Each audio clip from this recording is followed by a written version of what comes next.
Good morning everyone and welcome. Good morning and welcome to my channel everyone. So guys, finally চলে এসেছি 6 আবার নতুন ভাবে শুরু করে দিয়েছি ব্যায়াম করা। আর এটা তেমন একটা যন্ত্র যেটা পেটের এই যন্ত্রপাতিগুলো নাড়ে ভুড়িগুলো সব টাইট করে দেয়। তো এটা কীভাবে করতে তোমাদের সাথে শেয়ার করছি। দেখো এইভাবে সোজা এভাবে সোজা 10টা পিটি করবে।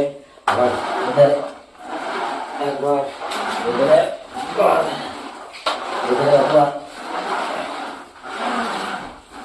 এইভাবে একবার মানে 3 দিকে 10টা করে 3টে সেট করতে হবে। তাহলে পেটের একদম দারুণ কাজ হয়। মানে তোমরা অবশ্যই করবে। আমি কীভাবে করলাম তোমার সাথে শেয়ার করলাম।